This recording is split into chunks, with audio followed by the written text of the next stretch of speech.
Wired.com presents The Geek's Guide to the Galaxy. And here is your host, David Barr Kirtley.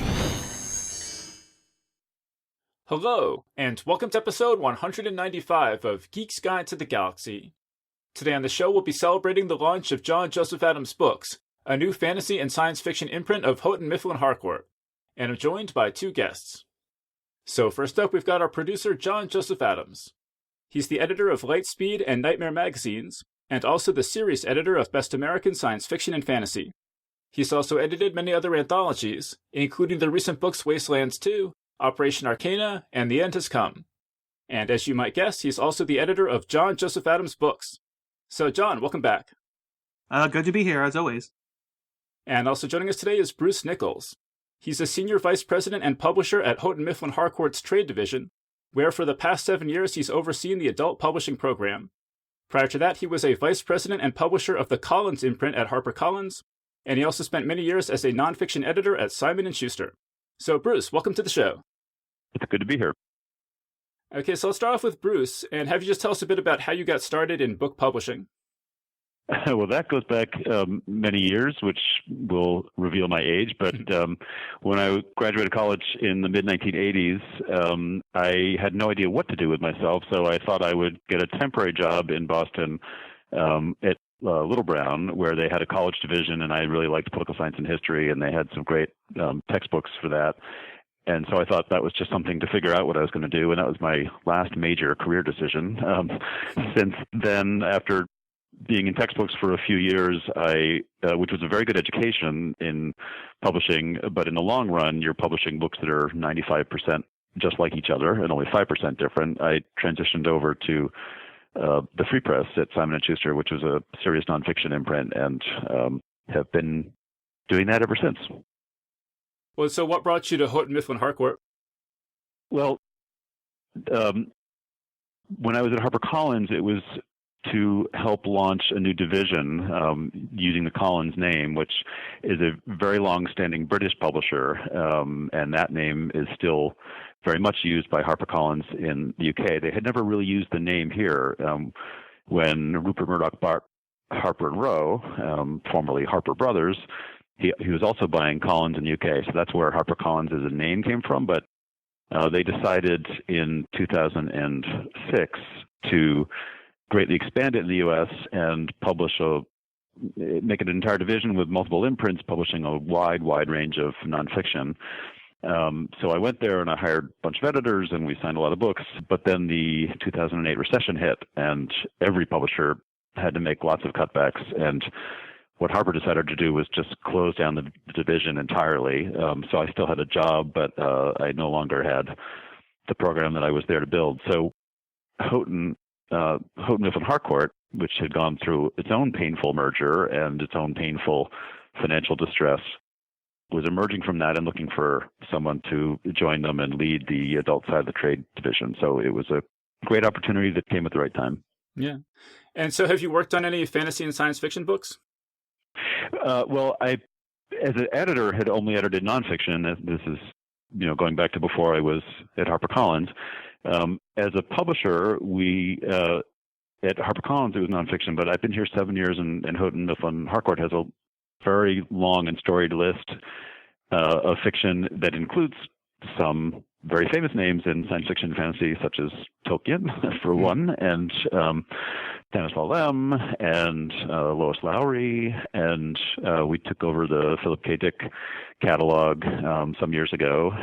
So we've been publishing in science fiction and fantasy, but only very selectively, not with any one editor who was completely immersed in it. And meanwhile, we'd also been watching the genre. It's really more than one genre, as you know, but that field become very mainstream. And so we had the new Best American science fiction fantasy that John is the series editor for as our latest new volume of the Best American series.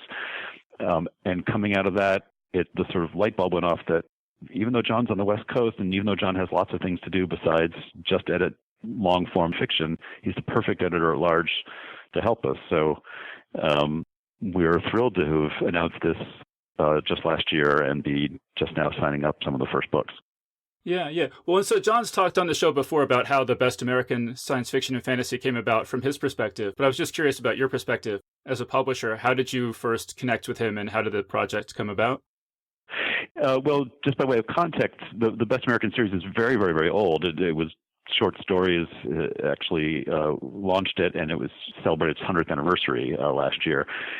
Over the years, this series has expanded into a number of other areas, and essays being the next oldest, but we have travel, and we have mysteries, and we have sports. And we added infographics as the most recent before John's volume about 4 years ago. And every time we add one, it doesn't always work. We tried recipes. That didn't work. But it's an interesting experiment each time. And when it works, it's great for the entire series. Infographics has worked very nicely.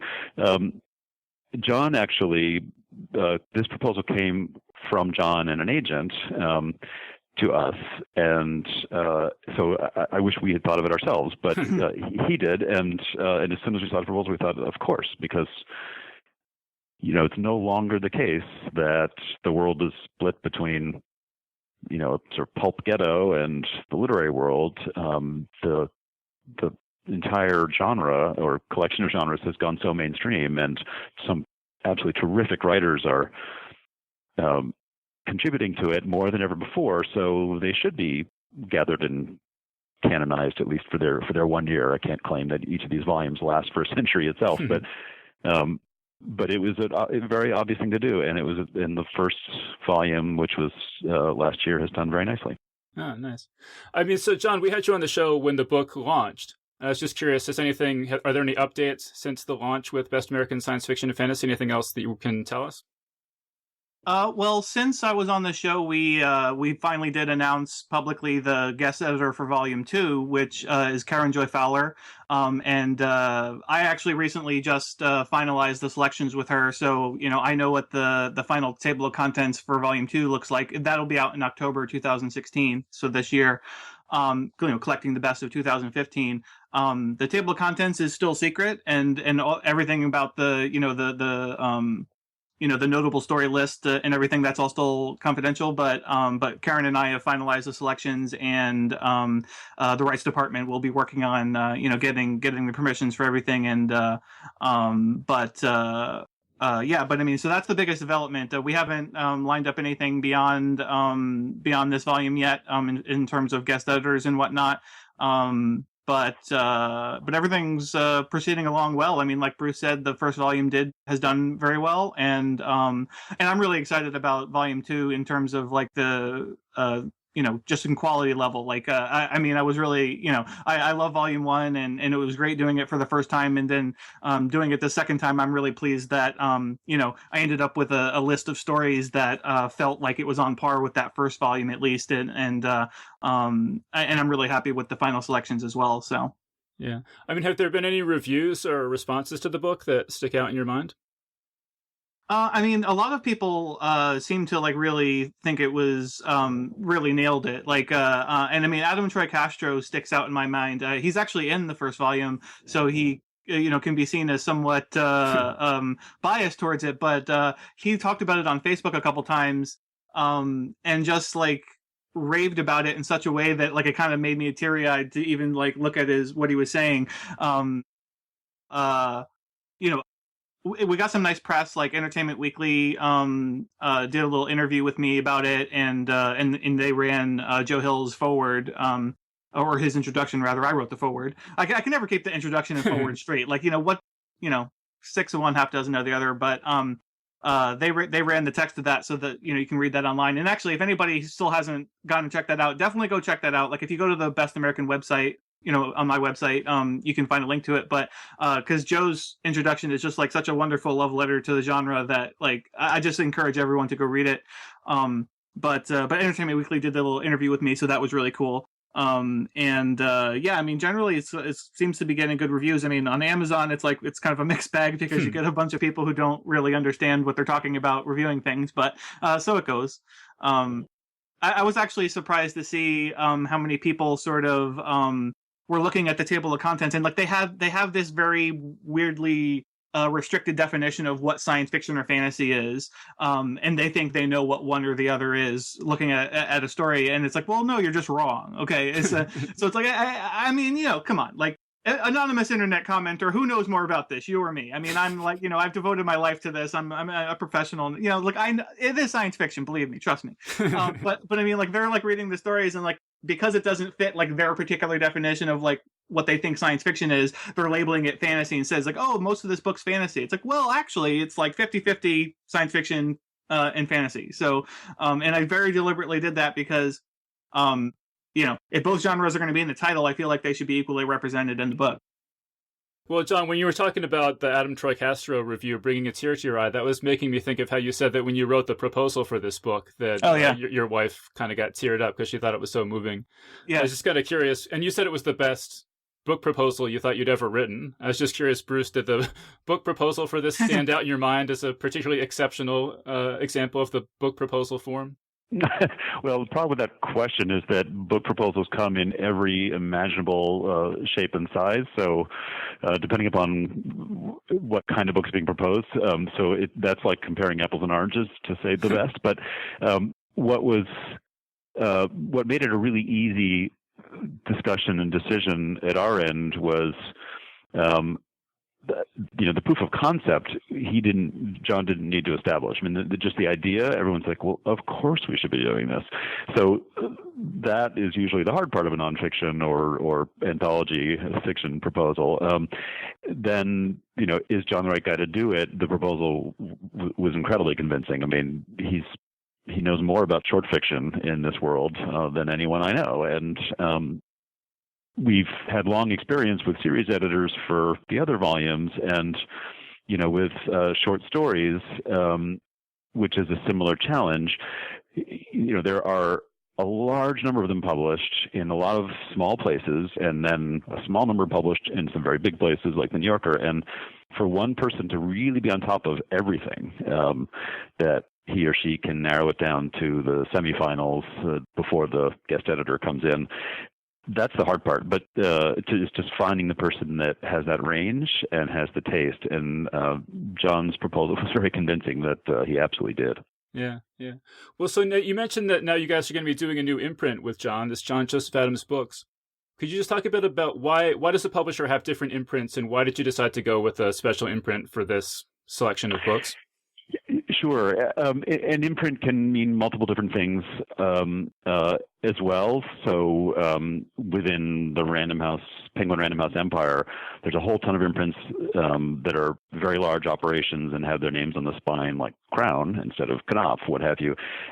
But in this case, and we have this with two other editors here, this is a name imprint where on the outside it says Houghton Mifflin Harcourt, but on the title page it says a John Joseph Adams book. And when the feed goes out to Amazon or any other online seller, or it's listed in any other place, it will say John Joseph Adams Books / Houghton Mifflin Harcourt.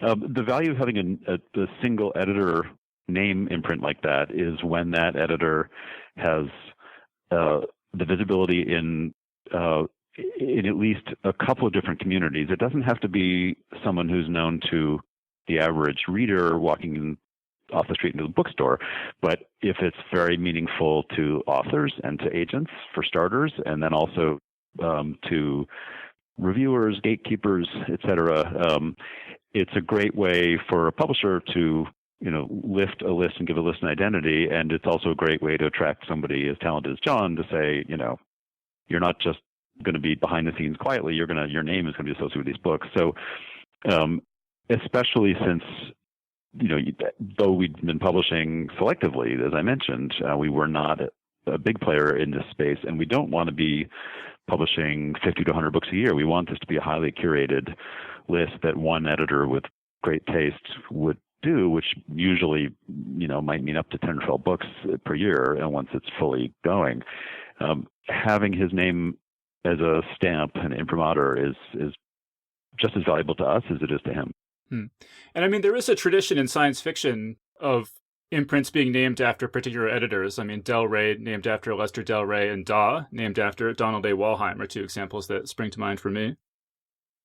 Yeah, although especially in the Del Rey case, that became a much larger, essentially entire company. I mean, it's part of a larger thing. But that's like saying, Harper Brothers originally became the name of a company. So if down the road this becomes so successful and so huge that John is retired and we've got an entire building full of people doing JJA books, I'd be happy. I mean, I'm sure that'll happen. I mean, yeah. I mean, it's kind of funny for me to even have this imprint with my name on it, because it's like I kind of feel like I have to apologize to people in advance or tell them it's like, well, no, it wasn't my idea. It's like HMH's idea, like because it feels like very egotistical to be like, oh, you're like, it's just gonna name this imprint after me, like. But one of the nice things about having the imprint named after me, as opposed to having like a science fiction or fantasy, sort of name like Saga or I'm trying to think of like Orbit, like one of those, is that it gives us some flexibility in our publishing. That if we want to publish something that's on the periphery of genre, as opposed to something more firmly right in genre, it makes it a little easier, I think, for the marketing of it, so that. Because like a lot of booksellers, it's like they see Orbit or they see Saga, they know, oh, that just goes obviously in the science fiction section. Whereas some of the books that we're going to be looking at are going to be more on the periphery, and so maybe are going to be things that, while obviously genre to us, people who like live and breathe the genre, in mainstream into bookstores and stuff in the mainstream. Those books could potentially just be in the regular fiction section because they have that kind of crossover appeal. So I think that having that name not be tied directly to science fiction in that way with the name sort of makes that a little bit easier. Well, that's what I was going to ask, John, is like, are JJA books going to have any particular like slant or like image, or is it just going to be the best fantasy and science fiction books, and even maybe like you're saying a little beyond that you can possibly find? Yeah, I mean, as far as I'm concerned, I'm just going to be shooting for trying to find the best. I think anybody who's familiar with my work as a short fiction editor will probably have some idea of what the line will look like. I tend to be attracted to sort of accessible science fiction and fantasy that skews toward the literary side of things. So I'm really big on wonderful prose and that kind of nuanced sort of storytelling that you find on the literary side of things, but with real science fiction fantasy elements to it. Right. I mean, could you say, Bruce, a little bit more about what are some of the challenges or practical considerations in launching a new imprint like this, and do you have any particular strategies to address those? The challenges of publishing fiction, period, are enormous. It's getting publicity for them is much harder than with high-profile nonfiction, and distribution isn't what it used to be. So, on the one hand, the challenges are sort of pretty straightforward and something we face every day with the fiction we're already publishing. What's great about science fiction and fantasy is that it is a tight community. There are a number of websites and other places that the community gathers and talks with itself and each other and hears about things. And I think one of the challenges that a larger, more straight genre program would have in retailing, we don't have, because if we're walking into Barnes & Noble or whoever and talking about one of John's books, it's in the same conversation that we're talking about the rest of our fiction list, which is small and tightly curated, but has some very big names on it and has some bestsellers every year. So I think we're going to get more attention for the first few books, especially because it's a new thing, and then on the sales side, our sales force is very hungry for this. So I think, going back to the imprint question, at some houses, when they have the chance to hire one prominent person, they want to set up a name for the imprint, and they have a logo and come up with some kind of identifying name. The problem with imprint names for the general public is they really don't pay attention. I mean, if you're reading a great novel published by Random House or a great novel published by Houghton Mifflin Harcourt or whoever, I hope you know who the author is, and I hope you know what the title is, but most people couldn't tell you who the publisher is, and I'm the same when I'm reading other people's books. So it's our challenge is with the gatekeepers. Our challenge is getting review attention. Our challenge is getting publicity and having marketing, advertising in the right places, et cetera.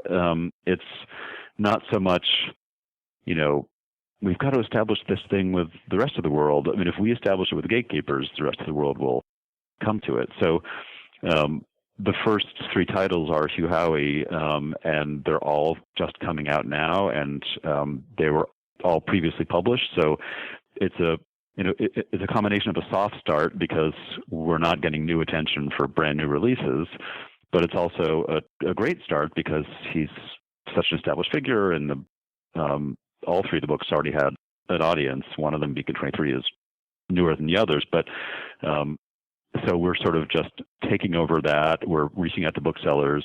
We're not trying to get new review attention.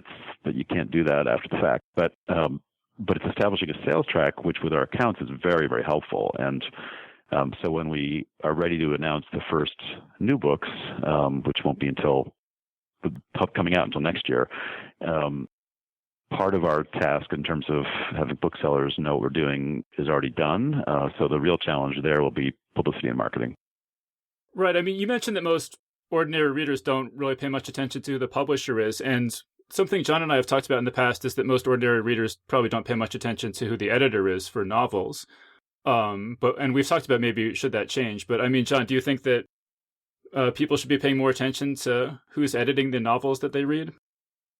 I don't know that people need to pay more attention per se, but I mean, because the thing is, on most books, it's completely impossible to figure it out. Or, I mean, if not impossible, very difficult, and more difficult than you would expect a regular reader to just to figure it out. But I mean, like, I think in a case like this where I have an established readership who trusts my name from the short fiction field, and they know my name from anthologies and all that kind of thing. I think that's very valuable, and there's no reason that every novel editor couldn't have build that same sort of brand for themselves. Because the thing is, it's like, I mean, what I always say is that the most important thing that an editor is going to do, at least from my point of view, is bring that curation to the endeavor. It's like, sure, there's editors who are better at working with authors to improve a book that already exists and make it into the best thing it can be. And every sort of editor has to, or I mean, most editors anyway have to do that with their authors. But the thing that I think is the hardest thing to do is to really curate a list. And personally, like, if I read a book that I think is great, wouldn't it just be better for me if I knew who was the person that made the decision to buy that book for the publisher, so that I could say, like, oh, hey, that was a really smart decision. I really like that. What else did that person think was also good? Because that's what, like, my whole life is about reading great things and then telling everybody about them, basically. And so, for instance, like, when I'm doing it in the short form, it's like I'm reading everything so that you only have to read the few really good ones. Like when I do a reprint anthology or something, it's like when I edited Wastelands, my first anthology, it's like I read thousands of post-apocalyptic stories so that you only had to read the best 20, because it's like, you probably don't want to read thousands and thousands of stories. You want to read whatever the best ones are. And so, I think if novel editors were just more visible, that would make it a lot easier for people to find books for them to love. Because like, especially at a place like Tor Orbit, who is publishing so many books in the genre, it's like the imprint itself can only do so much, because like you just can't read them all. It's just, there's so many. I mean, like, if you exclusively read one publisher, maybe you could keep up with them, but they publish so many books in any given year, it makes it really difficult. And so, like, if they actually just made it a little bit easier to figure out, like, well, who are the editors actually in charge of getting those books published, then I think that would make it easier for readers. So Did you guys ever talk about any way to maybe visually tie these books together and make it clear that they're all the John Joseph Adams books? I'm thinking of like the Gallant line had all the yellow covers for the books, or like the SF Masterworks series has the number things, and I'm a big sucker for that. If you put numbers on these things, I'll probably buy them all. Well, I jump in on that, and also responding to John's last comments. When I'm an editor myself on a book, I want to do everything I can to make the author and his book be the best it can be, and then I want to get the heck out of the way, and I want the reader to connect directly with the author. There are insiders and sort of deep insiders in any area, whether it's science fiction, fantasy, or certain kinds of nonfiction, or what have you, who will get to know all kinds of things about the publisher and maybe even the editor. But I think it would be tricky, to your question, to have a serious look to these books, because they're going to be very different from one another in some cases. And with the example of the first three, by Hugh Howey, two of them are volumes 2 and 3 in the Silo series, Following Wool, and they already existed in self-published form, and we just simply tweaked those looks. But we need that series to have a consistent look and be right for that series. So I don't know on the outside, in the art, that it would be the right thing to do to try to make every other book somehow reflect it. I do think the value of John's name coming at people on the title page, coming at people when they see it on online listings, etc., it's much more visible than, of course, the average book by the average editor whose name is not attached, and is helpful. But I think there will be probably series coming out of this that will have other, parallel to the Silo series by other authors, and they'll all need their own correct series of looks. So I don't know that we could easily make them visually the same. Yeah. I don't know if you saw, John, that you got mentioned on WNYC's On the Media program. Did you see that? I don't know if I did see that. I forgot the publicist actually emailed me about something that was no, there was something on NPR, and then I never followed up with her to get the link, because it was like airing right then or something. But no, so what's the WNYC thing? I mean, this might be the same thing, but if you check out their On the Media podcast, they had a whole episode about print is back, basically, was the theme. And they mentioned you and Joe Monte's new lines. Cool. So that was pretty cool. Although they referred to you as the longtime editor of the Best American Science Fiction and Fantasy, which I don't know if that's completely accurate. It seems like only yesterday, John, that you started that. Right. That. I am a longtime editor, I suppose, but not of that particular series. Yeah. Still new. Did the announcement, I don't know, did you see other news about the announcement? Did it get a big response from people? I mean, a lot of people were definitely excited about it. I didn't see like a huge amount of media attention, but I did do a couple interviews about it. Like, there's this guy, Porter Anderson. He recently did a profile on me, and that just got published recently. And I think it's called Publishing Perspectives is where it was. And there was a couple other places that it ended up showing up. But generally, the response I got was more sort of just the community being like flipping out that this was happening. So there was one funny thing from the community, and I can't remember where it was, but John, you probably will, that said, John Joseph Adams wants to be bionic because in addition to everything else he's doing, now he's doing this. Yeah. Do you remember that? I forget who that was. Yeah. And I mean, I joked when I announced it myself, it's like that I'll have to give up certain things in order to do this, probably sleep, so, yeah, and actually, I was just doing an interview with my college alumni magazine, and they were asking, and one of the questions they had, which I think was just sort of a stock question that they ask a lot of people, is like, well, what would your superpower be? And I gave the most boring answers, but I mean, honestly, it's like I was like, well, I'd really like to be able to read faster, or like maybe not have to sleep. And I acknowledge that would be, I would have the most boring comic ever if there was a comic made about it. But that's honestly the superpower I would like. Well, I mean, Bruce, like there are all these, it seems like now, mainstream publishing houses moving more into fantasy and science fiction. Could you just talk about that as a phenomenon? What's your take on that? Oh, it's absolutely true. And I remember, not that many years ago, having serious conversations with literary scouts for film studios and other people saying, okay, when is the dystopian thing going to be over?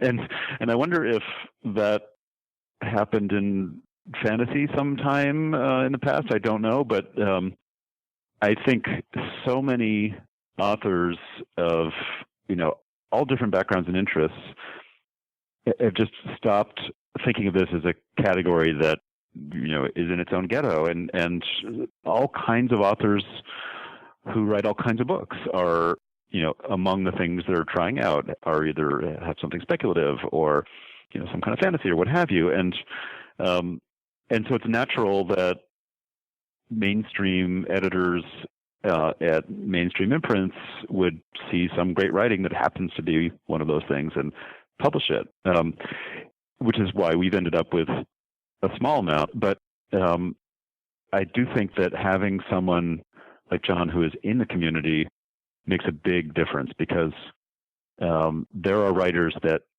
could cross over and break out and become very mainstream, and if they only ever get published in sort of traditional science fiction houses, that won't happen, or it's unlikely to happen. So, but we've had agents of all types, from most established to most snooty to what have you, bringing all kinds of things to us. And so some things have come to John from his connections. Some things have come to us, and we pass them to John as the best reader for them. And we have other fiction editors in house who are naturally also doing things that have some of these elements. I was actually in Seattle 2 weeks ago, and I had an hour and a half or so to spare, so I went to the Amazon bookstore, the new one in University Village, and was wandering around and taking photographs and getting a sense of it, and really enjoying the process of discovery they've set up there. But and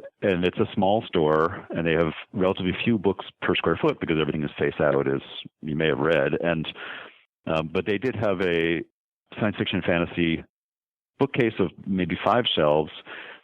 So I went over, took a look, and it had some predictable genre things, and then it had one of our books edited by one of our in-house literary editors, Samantha Hunt's Mr. Splitfoot, which most bookstores would never put in that section, because I think it's a literary, women's blah blah blah, but it has a ghost story, and I thought it was genius of them to put it there, because it's not like only one kind of reader goes to that section and all the other readers go to the rest of the fiction. Everyone mixes and blends, and the point of the store they're trying to set up is to have people have unexpected discoveries. And so I think if I were managing a very large store after the initial period of new fiction on a front table, trying to figure out where to put some of these things, it would start to get hard in some cases if I have to keep these rigid categories going. Yeah, the more I think about the different bookstore categories, sometimes the more I sort of get frustrated with, I understand the way the system is currently set up. It's what our hope is to find this great book that has that mainstream crossover appeal. And so maybe to me, I would obviously call it a fantasy or science fiction novel, but then it's oh well, no, but we can push this out as mainstream. And so then in the bookstore it gets shelved in the regular fiction section instead of in the science fiction fantasy section. And I keep thinking it's that's really backwards. It really should be what should happen is that the bookstore should really expand the genre section and allow things like Station 11 or The Road and these other sort of mainstream but obviously science fiction novels live in the actual science fiction section, because and I mean as the genre sort of becomes more popular and becomes more mainstream, I think maybe we could see some of that happening, but yeah, right now it's I have this inner struggle where I'm oh well, yes, obviously I would love for the books that I find to be able to get on the in the big boy section, as opposed to in the genre section where they're going to get less attention. But on the other hand, it's but that's causing part of the problem. It's keeping up the boundaries where it's well, no, it's obviously a science fiction book. Put it in the science fiction section. Because if we did that, like if we put things like The Road in the science fiction section, then the people who would go looking for that type of book would find these other things that maybe they'd be interested in, but they're afraid to go in the section because they don't know what to expect from it. Because they think they have these misconceptions about what it is. But I mean, one of the fun things I always find, though, like just as I continue to progress in my career, is I keep finding all these secret nerds that are just out there that, like, they've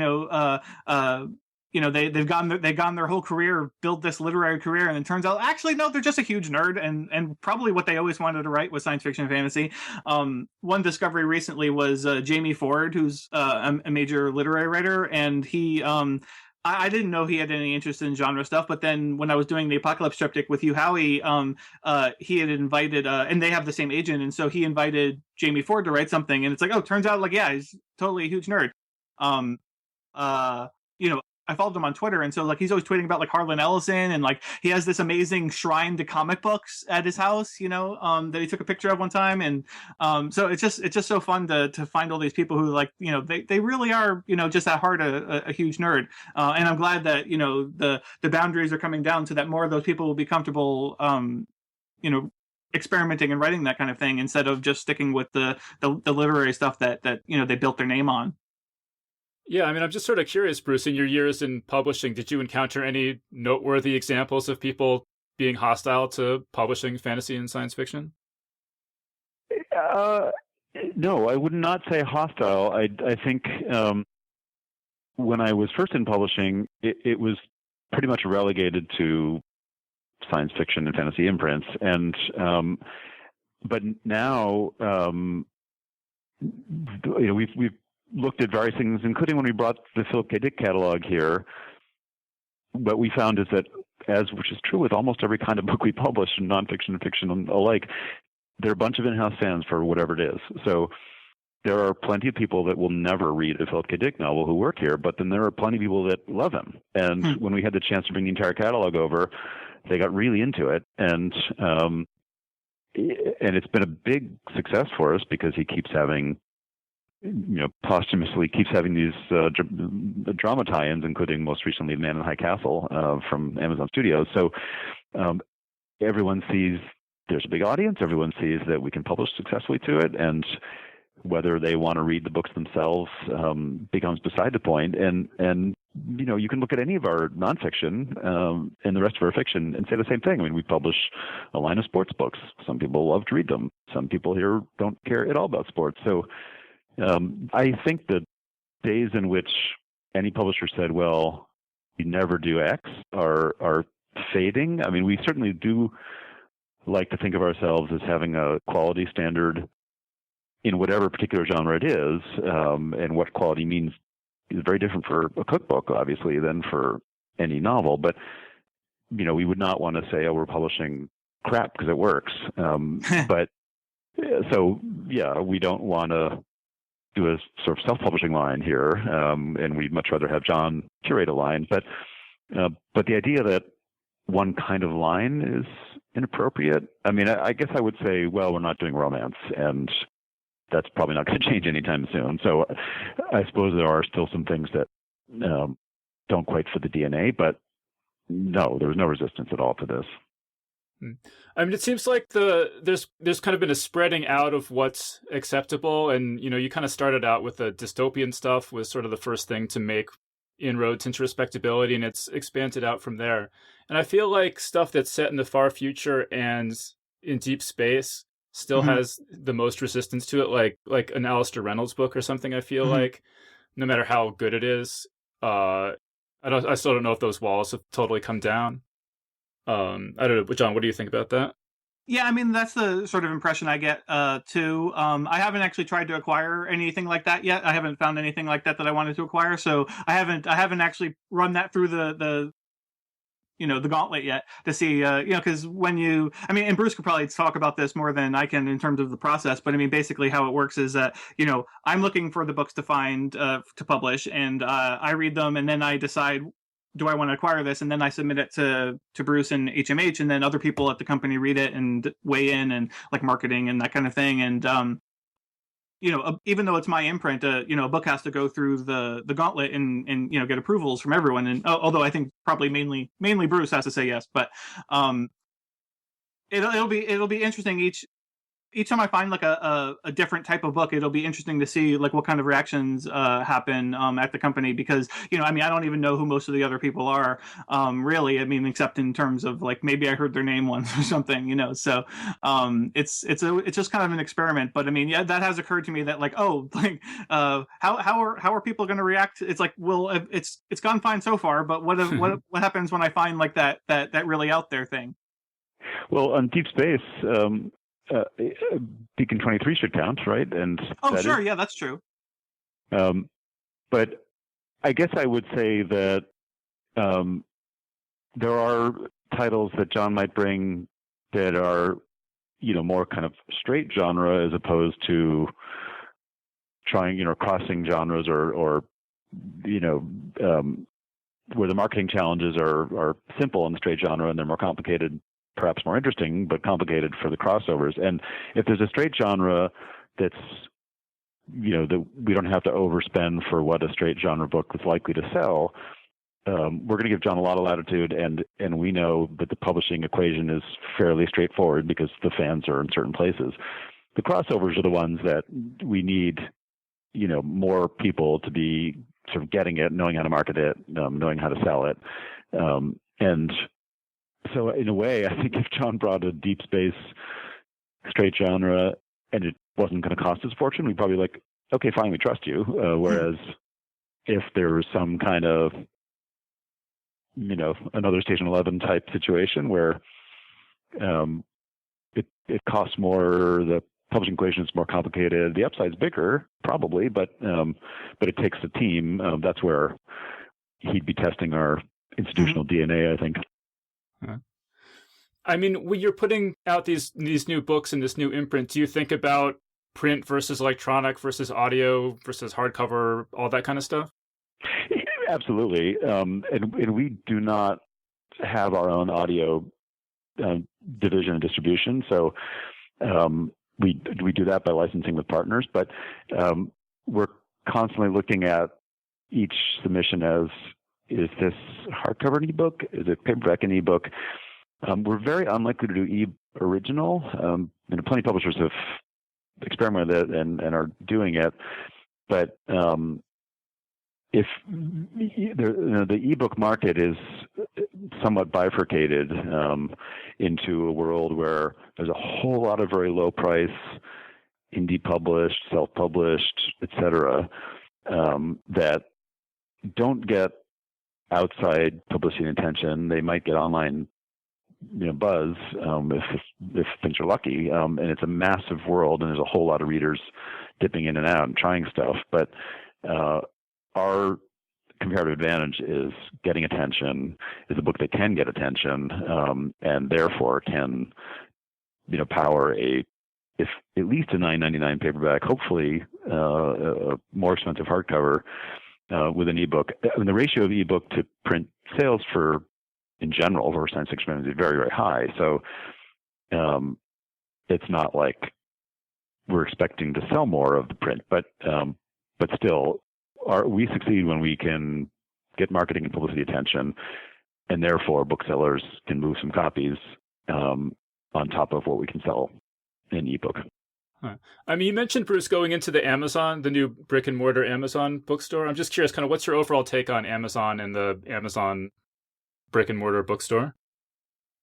I really liked it. I was impressed by it. And they're still tweaking it. It's quite public now that they're opening one in La Jolla, and I'm sure they will open others. And how many and how long it takes to open many others is no one really knows. But it was the one store in Seattle. It was the opposite of the website experience in an interesting way. On the website, they have absolutely everything, but you pretty much have to find a way to find it yourself. The store, not very large, and their decision to have everything face out with a shelf talker, one of those little cards underneath with some kind of information, quote, what have you about the book, meant that fewer books per square foot in an already fairly small store. So you walk in knowing, well, if you're walking there to get one particular thing, the odds are really high they won't have it. It's, you're much more likely to find that in the big Barnes & Noble. But they had done a very nice job of curating, and I know they're still playing with it. So they have one rule that every book there has to have a rating of at least 4 out of 5 stars, I think it is, and the customer comments.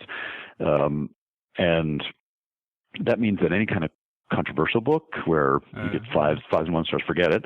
But they also had done a lot of their own curation where they had made subsections that were sort of interesting and surprising. They had put, like I mentioned, the Mr. Splitfoot example, they'd put titles in sections you wouldn't necessarily expect. So the effect was like the opposite of the website. The effect was, if I don't know what to buy, but I live near here, and if I wander in, I'm probably going to find something I didn't expect. So I thought it was great. Of course, if they open hundreds and hundreds and hundreds, it's likely to do a lot of damage to competing chains, and as an ecosystem, I'd be very worried about that for the industry. But I went from there after doing some other stuff in the city to the airport, and there was a Hudson in the terminal that I was in, and it was not quite as big as the Amazon store, but sort of similar, and it's a typical Hudson. So they had very obvious big bestsellers, and then they had a whole bunch of books that were sort of spying out. They had no shelf talkers. And if I hadn't been in the Amazon store, I would have thought, oh, great, here's a perfectly nice airport bookstore.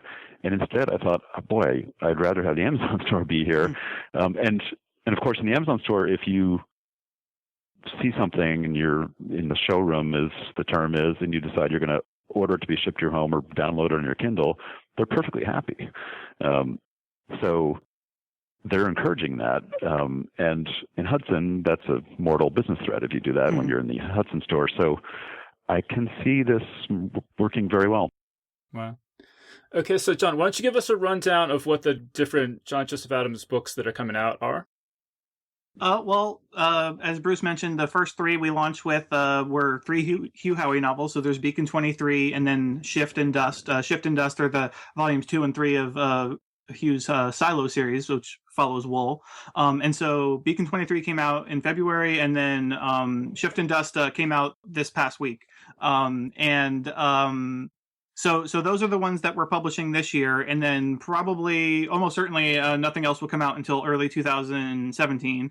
And so far, the only thing I've acquired is I acquired a new novel by Carrie Vaughn, and it's called Bannerless. It's set in the same world as her story Bannerless that I published in The End Has Come. And it's also set in the same world as her story Amaryllis, which was in the first issue of Lightspeed and was nominated for a Hugo. So it's kind of cool that it's like the first original acquisition I make for the line is also something that was in the first issue of Lightspeed. But it's a post-apocalyptic novel, and it's basically like basically a post-apocalyptic mystery. And so it's about an investigator who has to investigate this mysterious death. And the world is set in a sort of post-environmental disaster sort of a type of apocalypse.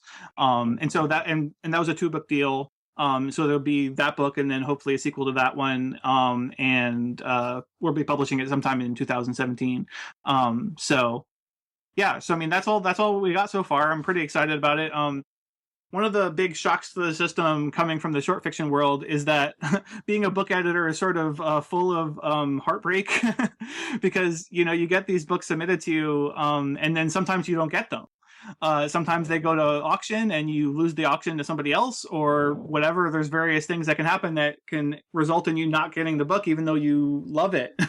And so it's funny because coming from short fiction, that never happens. Almost never happens. Usually short fiction, it's author sends the story to one editor and that editor has it exclusively until they make a decision about it. Whereas with novels, basically every novel is sent to multiple places. I mean, occasionally you get an exclusive look at something, but given that it's like that, where it's just this open marketplace, there's often multiple bidders on the same project.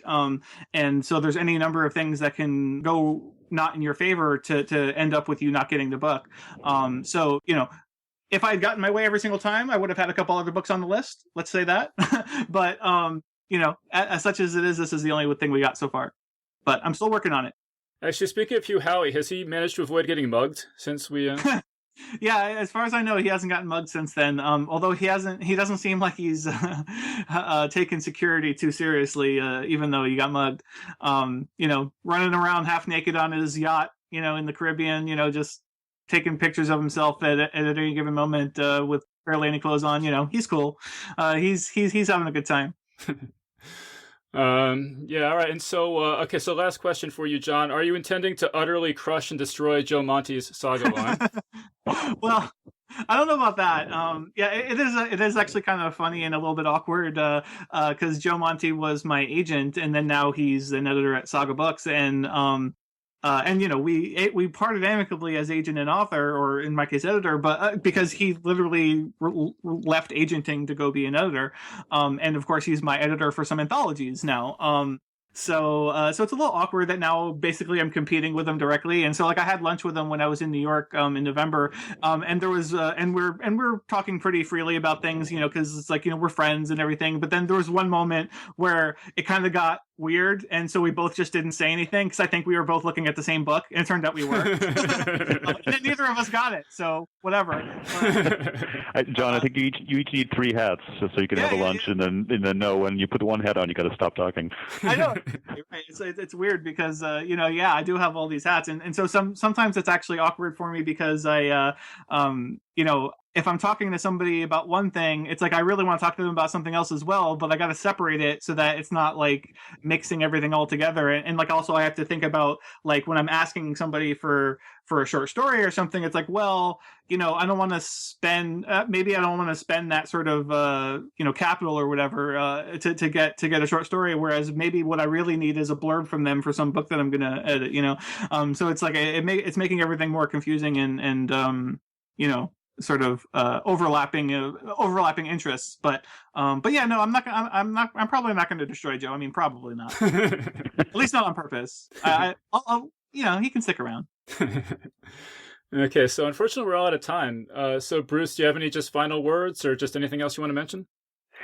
No, I want to thank you for this, and I should say on the air to John directly that every editor has so many heartbreaks that so far your ratio of hits to heartbreaks is actually pretty good. So if we keep going together, I'm sure we'll have a lot of books in next year and the year after.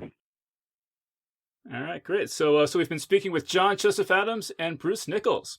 So guys, thank you so much for joining us. Thank you. Yeah, thanks for having us. And that was our panel. So big thanks again to John Joseph Adams and Bruce Nichols for joining us on the show. Big thanks as well to everyone who's given us 5 stars on iTunes, including Windleton in Sweden, who writes, "Essential Geekery. This is by far my favorite podcast. Among the many excellent guests are outstanding big names like George R.R. Martin, Atwood, Le Guin, Ishiguro, etc., and the hosts are well informed, ask diverse and interesting questions, and are great at giving their guests the space to talk. Besides interviews, there are discussions and panels about all things geek, like a new SF movie or an interesting theme in books. Highly recommended to anyone who is even a little geeky." So big thanks again to Windleton for that great review. Special thanks as well to Barbara Murphy, who just signed up this week to give us $2 per episode on Patreon. Barbara also just used our PayPal donation button to send us $2 for each of our previous 194 episodes. So a huge thank you to Barbara Murphy for making such a generous contribution to the show. If anyone else out there wants to follow Barbara's example, which would be really pretty amazing, you can sign up to give us $1 or $2 per episode over at patreon.com/geeks, and you can also send us a lump sum for whatever you think the episodes you've already listened to were worth over at geeksguideshow.com/crowdfunding. And of course, I'd like to give a big thank you to everyone out there who's already taken the time to contribute to Geek's Guide to the Galaxy. We really appreciate it. All right, so that was our show. So thanks everyone for listening, and we'll see you next time. The Geek's Guide to the Galaxy is a production of Wired.com. For more information about the show, visit geeksguideshow.com. To learn more about your host, visit davidbarrkirtley.com. Music and voiceover produced by yours truly, Jack Kincaid. If you enjoyed this program, tell your friends. If you didn't enjoy it, tell no one. Thank you for listening.